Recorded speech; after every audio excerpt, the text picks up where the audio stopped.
오래전에 제가 어떤 잡지에서 실린 글을 읽었습니다. 오늘 설교 주제와 좀 잘 맞는 것 같아서 잠깐 소개해드리도록 하겠습니다. 어린 소년이 보도를 걸어가고 있었다. 발뿌리에 반짝반짝 빛나는 동전이 떨어져 있었다. 소년은 급히 그것을 주웠다. 가슴이 떨리며 자랑스러운 기분이 들었다. 이건 내 거야.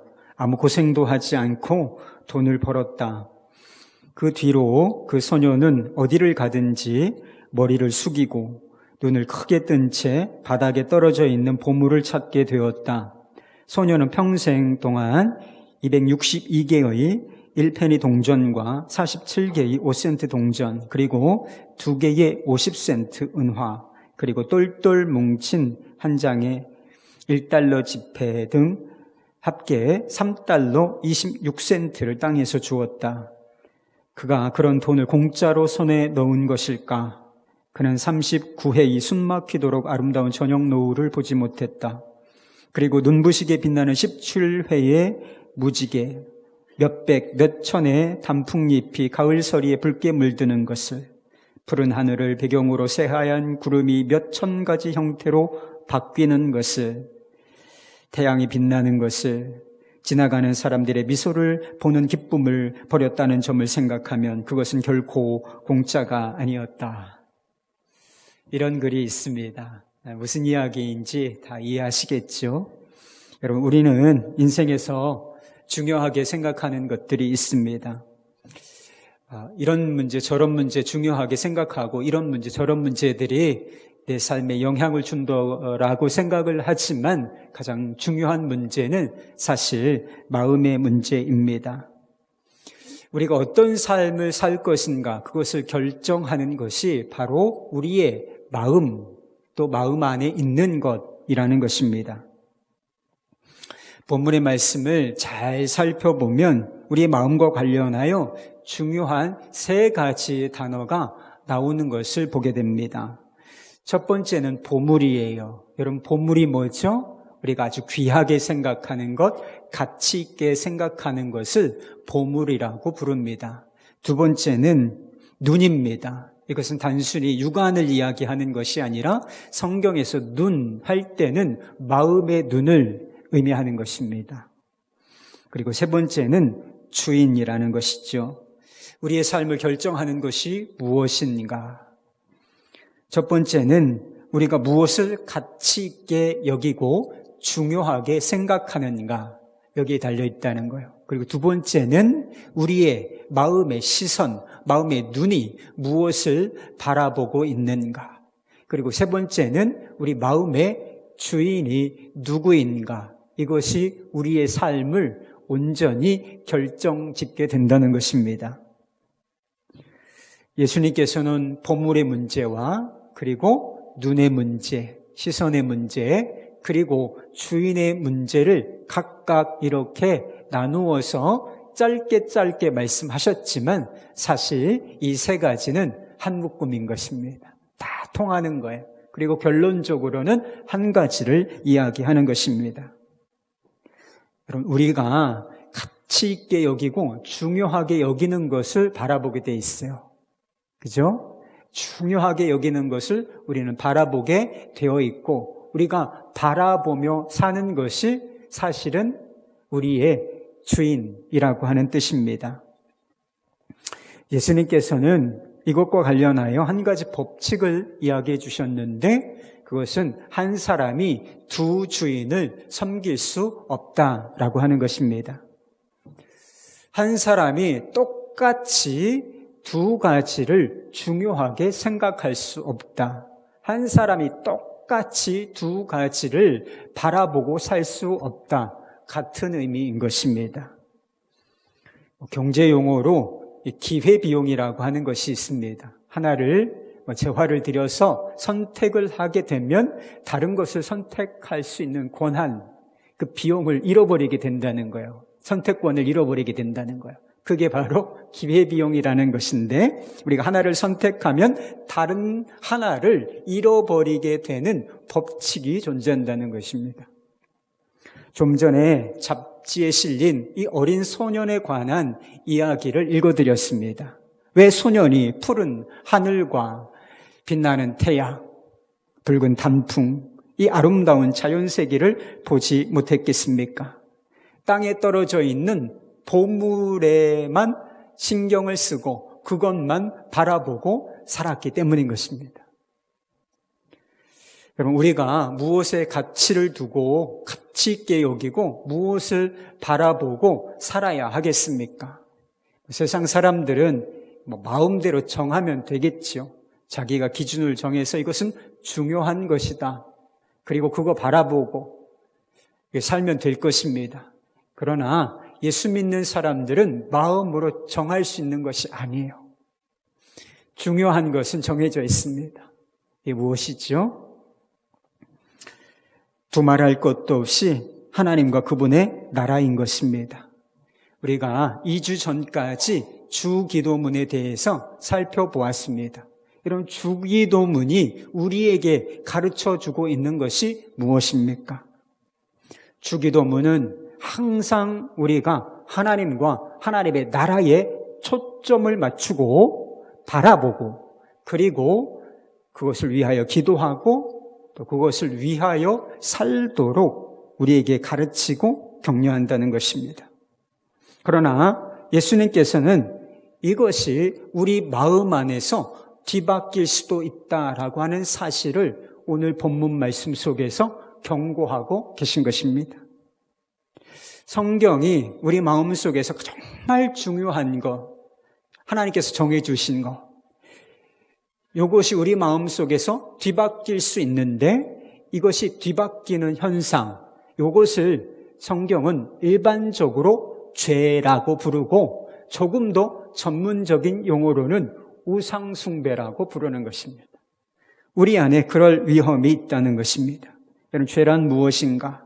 내 마음 속에서 하나님과 그분의 나라보다 더 중요한 것이 생겨버리게 된 것입니다.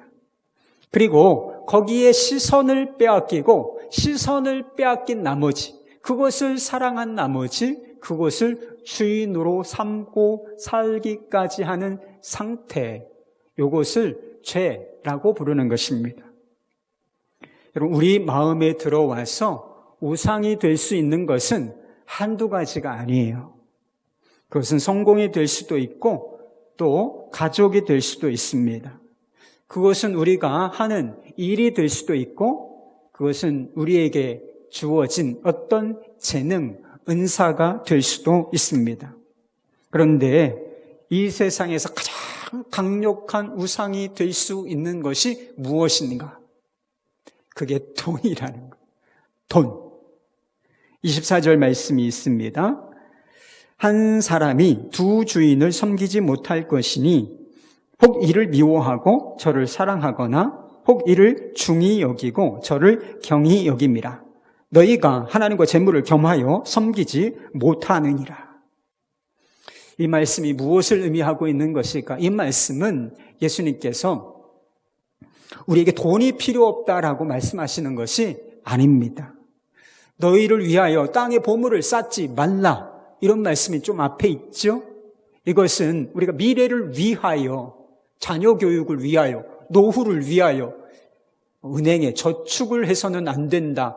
그런 말씀이 아닌 것입니다. 문제는 하나님보다 돈을 더 중요하게 생각하는 것이라는 거예요. 이것은 사람에게, 가족에게 적용해 보아도 마찬가지 원리가 됩니다. 우리가 가족을 귀하게 여기고 사랑해서는 안 된다는 말씀인가? 결단코 그렇지 아니하죠. 사랑하라고 말씀하셨습니다. 그러니까 가족을 너무나 사랑하기 때문에 문제가 되는 것이 아니라 가족보다 하나님을 덜 사랑하는 것이 문제가 되는 것입니다. 하나님께서 아브라함에게 그 100세에 얻은 아들, 금지오겹이라고 하죠. 금쪽 같은 내 새끼. 그 독자 이삭을 너 제물로 바치라. 이렇게 말씀하신 이유가 무엇이겠습니까? 어느새 아브라함의 마음에서 이 이삭이 하나님보다 더 중요한 위치를 차지하기 시작했기 때문인 것입니다. 그래서 그것을 교정해 주시기 위하여 순종의 시험을 하셨던 것이지요. 여러분, 우리 마음 안에서 가치가 뒤바꾸어지고 시선이 빗나가고 주인이 뒤바뀌면 어떤 현상이 벌어지겠습니까?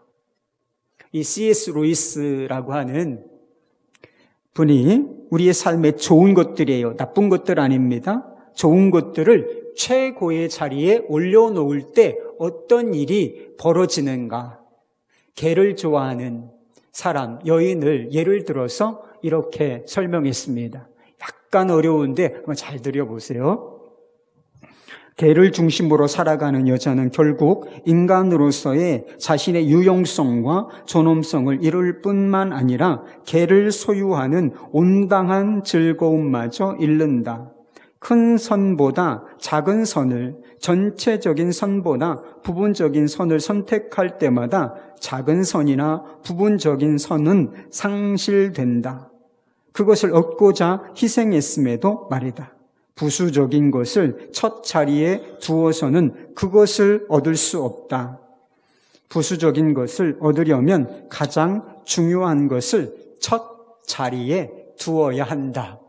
이렇게 설명했어요. 여러분, 돈이나 성공이나 가족은 부정적인 건 아니에요. 좋은 것입니다. 유익한 것이 될 수 있죠. 그러나 우리의 삶에 그것이 첫 자리를 차지하게 되는 순간부터 그것으로부터 오는 모든 유익, 기쁨, 축복 이런 것을 다 상실하게 된다는 거예요. 그리고 그것으로 인하여 고통과 불행을 경험하게 된다는 것입니다. 미국에 유명한 미식 축구 풋볼 선수가 있는데 그 사람 중에 하나가 톰 브레이디라고 하는 선수가 있다 그래요. 이 선수는 참 대단한 선수였다고 합니다. 슈퍼볼에서 야구로 따지면 한국 시리즈 이런 거예요. 근데 거기에서 우승 반지를 3번이나 탔을 정도로 대단히 뛰어난 선수였습니다. 그런데 그가 한 방송에서 좀 불행한 얼굴로 인터뷰를 하면서 이런 이야기를 했다고 합니다. 슈퍼볼 우승 반지를 3번이나 탔는데도 아직도 더 큰 무엇이 있을 것 같은 이유가 무엇일까요? 이봐, 그 정도면 됐지라고 말할 사람도 많을 것입니다. 제 목표와 꿈과 인생을 이루었으니까요. 그래도 저는 이건 아니다. 뭔가 더 있어야 한다는 생각이 들거든요. 이렇게 말했을 때 인터뷰하던 기자가 이렇게 되물었습니다. 해답은 무엇입니까? 이 문제에 대한 해답은 무엇인가요? 이 톰 브레이디는 대답했습니다. 그걸 알면 좋겠습니다. 그것을 알았으면 좋겠다니까요. 톰 브레이디는 모든 것을 다 가지고 있었습니다. 우리가 좋아하고 기대하는 돈, 성공, 명예, 모든 것을 다 가지고 있었던 사람입니다. 그러나 그의 마음에 무엇은 없었다. 만족은 없었다는 거예요. 이 최정상에 올랐음에도 불구하고 진정한 만족과 기쁨은 누리지를 못했다라고 하는 것입니다. 가장 본질적이고 중요한 그 무엇이 그의 마음속에 존재하지 않고 있었기 때문인 것입니다. 이런 많은 사람들이 돈과 성공에 삶의 목적을 두고 살아갑니다. 돈과 성공이라는 보물을 쌓고 또 쌓는다는 것이지요. 그럼에도 불구하고 왜 그것을 통해서 만족을 누리지 못하고 행복을 누리지 못하는가? 예수님께서는 그 이유를 이렇게 설명해 주셨습니다. 19절 말씀이에요. 너희를 위하여 보물을 땅에 쌓아두지 말라. 거기는 좀과 동록이 해하며 도둑이 구멍을 뚫고 도둑질하느니라. 무슨 뜻이냐면 간단히 표현하자면 우리가 보물을 쌓는 곳이 결코 안전하지 않기 때문이라고 말씀하시는 것입니다. 여러분, 그것이 무엇이든지 세상과 세상에 있는 것들은 다 녹슬어 없어지게 되어 있습니다. 세상의 모든 것이 녹슬고 부패한다라고 하는 사실은 우리의 육체만 보아도 너무나 명확하게 알 수 있습니다. 여러분, 사도 바울이 우리의 육체, 겉사람을 향하여 이런 표현을 썼던 적이 있습니다. 우리의 겉사람은 날로 낡아진다. 옛날 개역 한글 성경에서는 이것을 무엇이라고 표현했느냐면 날로 후패하다. 이런 표현을 썼어요. 여러분, 후패한다는 것이 무슨 뜻인지 아십니까? 썩어 문드러져 없어진다는 뜻이에요. 녹슬어져 사라져 간다는 것입니다. 이게 우리의 육체이고 우리의 존재의 됨이고 그리고 세상에 있는 것들의 현실이라는 것입니다. 뿐만 아니라 세상에는 우리가 소유한 것들을 빼앗아 가려고 하는 도둑들이 존재한다는, 나쁜 도둑들. 이 도둑이라고 하는 것은 실제로 우리의 소유를 훔쳐가려고 하는 도둑이나 사기꾼, 비정상적인 방법으로 우리의 소유를 빼앗아 가려고 하는 사기꾼일 수도 있습니다. 그러나 이 도둑이라고 하는 것은 사실은 상당히 범위가 넓다, 이렇게 이야기할 수 있어요. 그것은 질병일 수도 있고 그것은 죽음일 수도 있으며, 그리고 우리의 삶에 찾아오는 고난과 실패와 상실, 이런 것이 다 도둑이 될 수 있는 것입니다. 여러분, 녹슬어 사라지거나 언제든지 빼앗을 수 있는 것들에, 빼앗길 수 있는 것들에 우리의 마음을 두고 있으니 어떤 현상이 벌어지겠습니까? 불안한 거예요. 불안한 거예요. 언제 사라질지 모른다. 언제 빼앗길지 모른다. 이런 생각을 항상 하게 되니까 마음이 불안하게 되는 것입니다. 사람들은 그 불안을 줄이기 위하여 소유를 쌓고 또 쌓고 통장의 잔고를 또 늘리고 싶어 하지만 녹슬어 없어진다. 도둑이 존재한다. 이 사실은 변함이 없어요. 그러니까 우리의 불안도 결코 줄어들지 않는 것입니다. 그리고 그 불안이 줄어들지 않기 때문에 우리가 마음이 불안하고 또 염려에 사로잡히게 되는 것입니다. 그리고 행복과 또 기쁨, 만족을 누리지 못하게 되는 것이지요. 알려진 바에 의하면 여러분, 소련의 독재자 아시죠? 스탈린이라고 하는 사람입니다. 그런데 스탈린이라고 하는 사람은 침실을 7개나 가지고 있었다 그래요. 그리고 이 침실이 얼마나 견고하게 만들어졌는지 대형 금고처럼 속에 들어가서 문을 잠글 수 있는 그런 형태의 침실을 7개나 가지고 있었다는 것입니다. 그리고 그는 매일 다른 침실에서 잠을 청했다는 거예요. 이게 7일이니까 순서대로 잤을까? 아닙니다. 오늘은 1번에서 자고 내일은 5번에서 잤다가 다시 이렇게 왔다 갔다 이렇게 침실을 옮겨 다니면서 잠을 청했다는 것입니다. 무소불위의 권력을 휘두르던 이 스탈린이 왜 밤마다 불안한 잠을 청해야 했겠습니까? 그것은 언제 찾아올지 모르는 자괴, 죽음이라고 하는 도둑이 있었기 때문인 것입니다. 누군가 자신이 가진 것을 한순간에도 빼앗아 갈 수 있다라고 하는 사실, 그것 때문에 너무나 불안했다라고 하는 것이죠.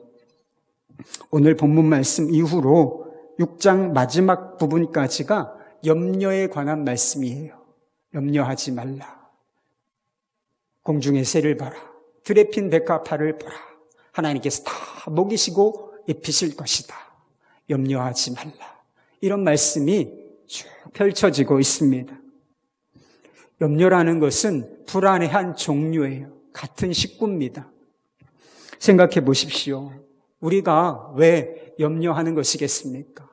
우리가 아무것도 가진 것이 없기 때문에, 그리고 우리가 이루어낸 것이 정말 아무것도 없기 때문에 우리가 염려하는 것일까?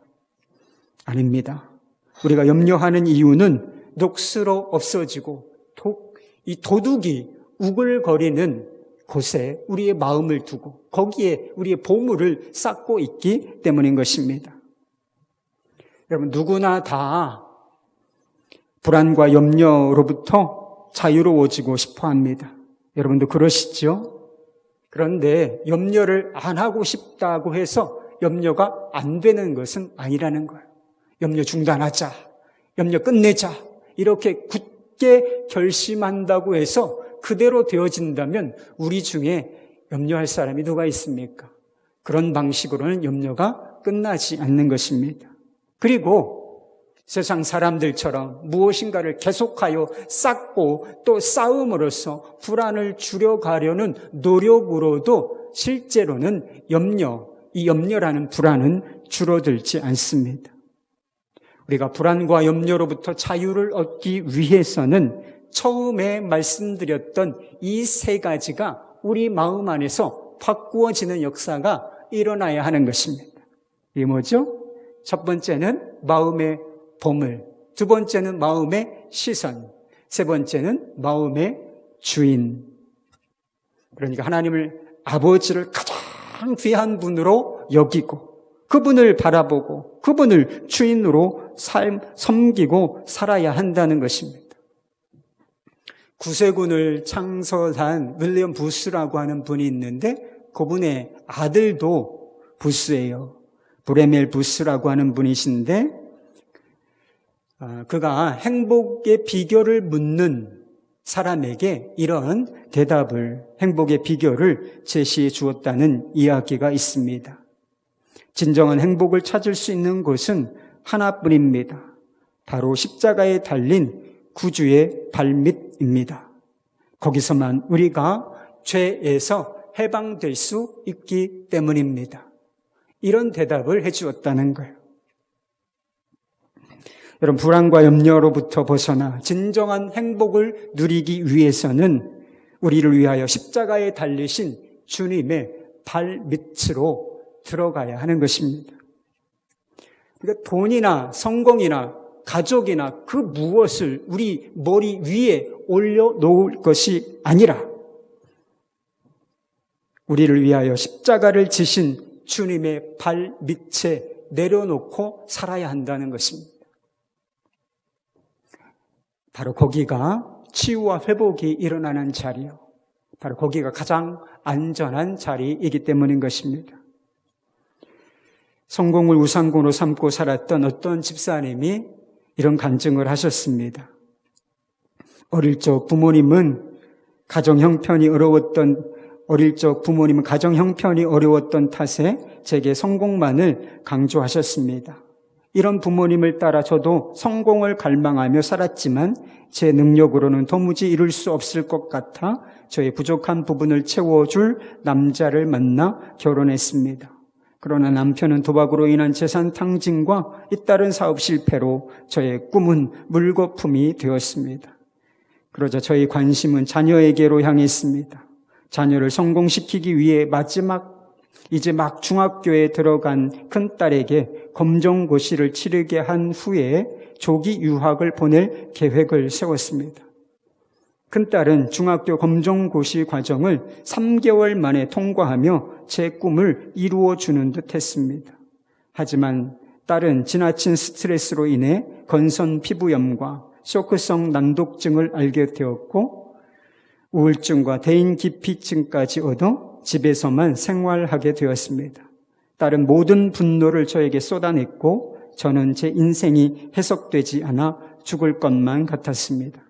그렇게 인생의 내리막길을 걷고 있을 때 주님께서 제 갈급한 영혼에 찾아와 주셨습니다. 제가 얼마나 잘못된 성공 가치관에 사로잡혀 자녀를 닥달해 왔는지를 깨닫게 해주셨습니다. 저는 그제야 성공을 우상으로 삼고 살았던 제 죄가 깨달아졌습니다. 우상에서 돌이켜 하나님께만 소망을 두게 되었고 딸은 저의 닥달이 아닌 하나님의 은혜로 대학을 가게 되었습니다. 이런 간증을 하셨습니다. 이 집사님의 삶이 바꾸어지게 된, 변화되게 된 동기가 무엇이었습니까? 우상에게서 돌이켜 하나님께만 소망을 두었기 때문이라고 스스로 고백하고 있습니다.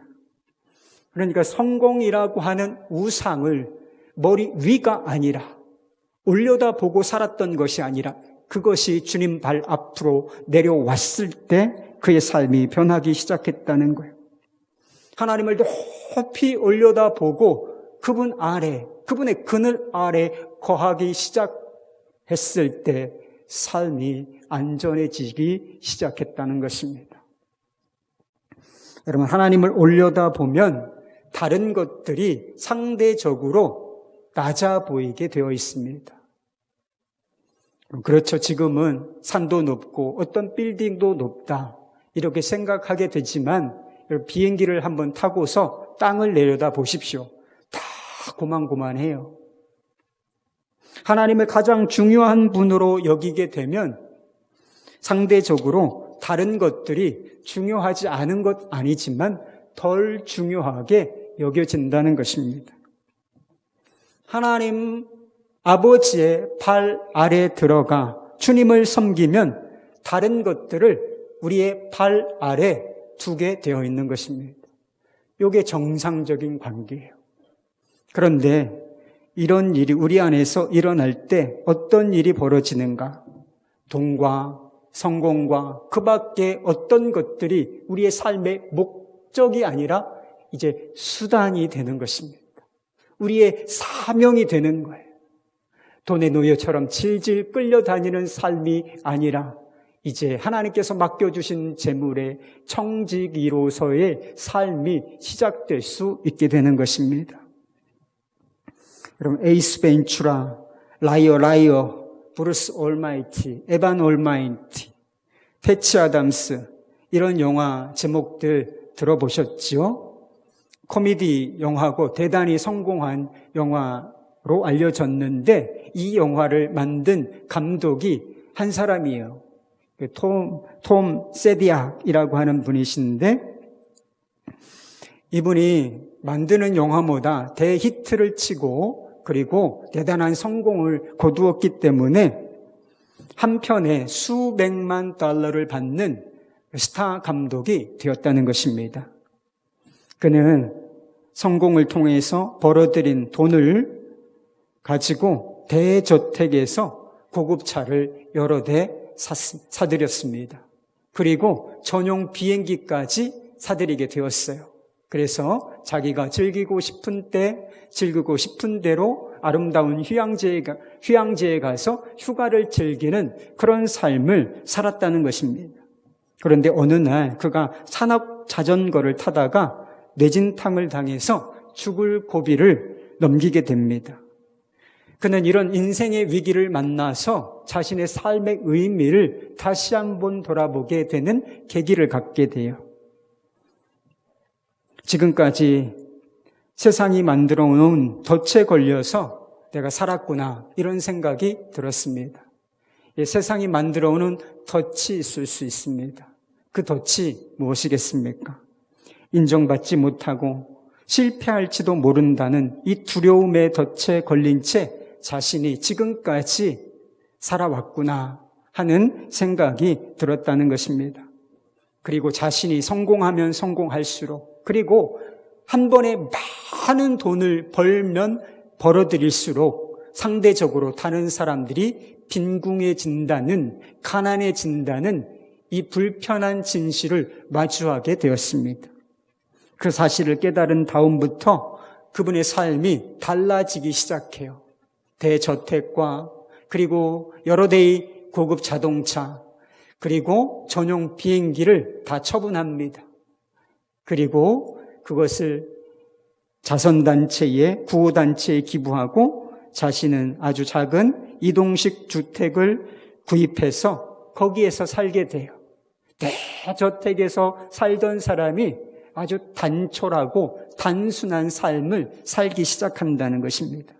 그리고 비영리 회사를 설립해서 이 망가진 세상을 치유하는 그런 프로젝트, 그런 영화를 만들어가기 시작합니다. 이 톰 세디악은 독실한 크리스찬으로 알려져 있습니다. 그가 이런 결정을 하게 되었던 배경에는 신앙적인 이유가 있었던 것이죠. 그가 이런 결정을 할 무렵에 마음에서 일어났던 갈등, 생각들, 두려움들, 이것을 두려움과의 대화라고 하는 책으로 엮어냈습니다. 마음 안에서 일어나는 거예요. 그래서 두 존재가 대화를 하는 것인데 일부분에 이런 대화가 있어요. 두려움이 말합니다. 미래는 생각 안 해? 병이라도 걸리면 어쩔 거야? 또 죽을 수도 있어. 진리가 대답합니다. 다른 사람은 이미 굶고 있어. 지금 옳은 일을 하지 않으면 나는 이미 죽은 거야. 두려움이 이야기합니다. 다 줘버리면 너 별 볼 일 없는 사람이 될 거야. 진리는 이렇게 말해요. 나는 내 자신으로 남을 거야. 늘 그래왔던 것처럼. 두려움이 마지막으로 이야기합니다. 어떻게 이럴 수 있어? 우리는 지금까지 우리가 배운 것과 정반대의 일만 하고 있어. 진리가 대답해요. 그래서 우리는 정반대의 감정인 행복과 만나게 되었잖아. 이렇게 이야기합니다. 자신의 마음속에 스스로 주고받은 대화인 거예요. 어떤 선교사님이 잘 나가던 직장, 대기업 이사를 하다가 그것을 내려놓고 선교사로 헌신하기로 결정하셨습니다. 캐나다에 가서 신학 공부를 하고 선교 훈련을 하면서 생계를 위해서 농장에서 처음으로 일을 하게 되었다는 것입니다. 오이를 따는 농장이었다 그래요. 선교사로 헌신하고 조금 불편하게 좀 모자르게 살겠다 이런 것은 각오했지만 정말 두려운 한 가지가 마음속에 있었다는 거예요. 그게 무엇이냐면 이러다가 내가 신용불량자가 되는 것이 아닌가 하는 두려움이 엄습해 왔다는 것입니다. 그래서 어떻게 해서든지 신용불량자만은 면해야 하겠다라고 하는 생각으로 아등바등 하셨다는 거예요. 그런데 결국은 신용불량자가 되고야 말았다는 거예요. 그런데 자기가 신용불량자가 된 이후에 한 가지 놀라운 사실을 깨닫게 됐다는 거예요. 신용불량자가 되어도 죽지 않는다는 사실을 깨닫게 되었다는 것입니다. 지금 이집트에서 열심히 선교하고 계십니다. 여러분, 무엇인가 잃어버리면 죽을 것 같죠? 안 죽습니다, 여러분. 돈이 없으면 죽을 것 같지만 여러분 안 죽어요. 여러분, 성공하지 못하고 실패하면 죽을 것 같지만 결코 그렇지 않습니다. 안 죽습니다. 그런 두려움과 염려는 죄가 또 죄된 세상이 우리를 통제하고 지배하는 한 가지 방식일 뿐인 것입니다. 여러분, 정말 우리가 두려워하고 염려할 것은 따로 있어요. 먹고 사는 거. 실패하면 어떻게 하냐? 망하면 어떻게 하냐? 이런 두려움이 아니라 진짜 우리가 두려워해야 할 것은 따로 있다는 것입니다. 시선을 세상과 세상에 있는 것들에 빼앗기고 주님을 바라보지 못하고 주님과 상관없이 사는 것입니다. 고작 3달러 26센트를 줍기 위하여 땅만 바라보고 살았던 이 소년처럼 땅에 있는 것들을 추구하다 하나님의 나라와 그분의 영광을 놓치고 살아가는 것, 이게 정말로 두려운 일이고 이것이 우리가 정말 염려해야만 하는 일인 것입니다. 제자들이 갈릴리 바다에서 배를 타고 건너갈 때에 큰 광풍이 일어났다고 했습니다. 이런 배가 뒤집어질 것 같은 풍랑이 일어난 거예요. 그렇지만 그 대단한 풍랑 속에서도 그 배는 안전했습니다. 결코 그 배는 뒤집어지지 않았다는 것입니다. 왜 그렇죠? 그 배에 풍랑을 잔잔케 하시는 예수님이 타고 계셨기 때문인 것입니다. 여러분, 예수님을 믿으십니까? 여러분 예수님을 마음속에 영접하셨습니까? 그렇다면 우리의 배는 결코 어떤 상황이 온다 할지라도 우리의 인생의 배는 결코 뒤집어지지 않을 것입니다. 전쟁이 난다 할지라도, 세상이 무너지고 망한다 할지라도 결코 우리의 인생의 배는 무너지지 않는다. 뒤집어지지 않는다. 주님께서 우리와 함께 하시기 때문인 것입니다. 여러분, 이제 삶에 대한 두려움과 염려는 주님께 완전히 내려놓으시기 바랍니다. 주님 발 앞에 들어가 오직 주님만 바라보며 사십시다. 그리고 하나님께서 우리에게 허락하신 자원이 있다면 하나님의 나라와 하나님의 영광을 위하여 그 보물을 하늘에 쌓는 삶을 사시는 저와 여러분이 되기를 우리 주 예수 그리스도의 이름으로 축원합니다. 기도하십시다.